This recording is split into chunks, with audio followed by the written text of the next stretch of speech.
السلام عليكم يا جماعة. بخصوص موضوع ام سيف حاليا موجودة بالجندرمة، تمام.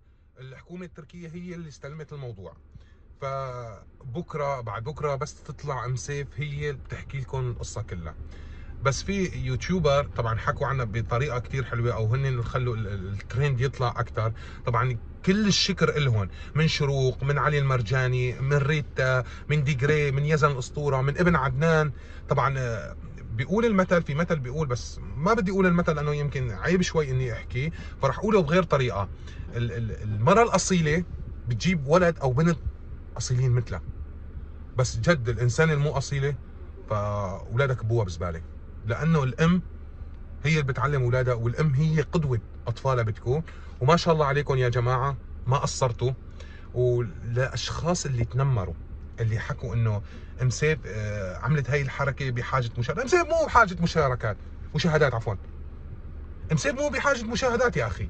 فوت على يوتيوب وطلع الفيديوهات 30 مليون و35 مليون و30 مليون و25 مليون، وبعمرها ما تنمرت على حدا، وبعمرها ما علقت شعبين ببعضهم، وبعمرها ما قالت فلان سبوا فلان وتعوا سبوني، وبعمرها باللعبه ما غلطت على اي انسان سو ما كان جنسيته. فلهيك اغلبنا السوريين هلا، اخواننا العراقيين، اخواننا الفلسطينيين، اخواتنا من الاردن، اخواتنا المصريين، كلهم قاموا فرد امي مع ام سيف، لانه عارفين انه ام سيف بعمرها ما تنمرت على حدا، ما غلطت على حدا.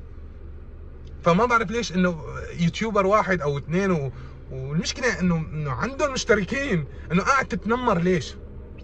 قاعد تتنمر بطريقه جدا وسخه. ليش؟ بدك مشاهده؟ خلص حكيني، تعال حكيني، بدعمك يا اخي، برفع لك شوي قناتك. وسواء كان تنمر علي، حتى انه صار تنمر كمان علي. مفكر اني اطلع على اليوتيوب رد؟ ليك جبل مع جبل ما بيلتقوا، بس بني ادم مع بني ادم والله بيلتقوا. انا زلمه مو من ورا الشاشه، انا الزلمه لا بحكي ولا بغلط على حدا من ورا الشاشه. اللي له حق يجي ياخذه من عندي، وانا اللي حق بيجي يوم بشوفه. يا جماعه الموضوع خلص انهو، خلينا الموضوع ننهي.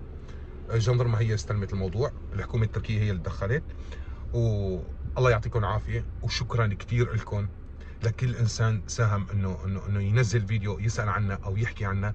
كل الشكر لكم. والعالم اللي تنمرت، هيك بظن بتكون رح انهي الفيديو.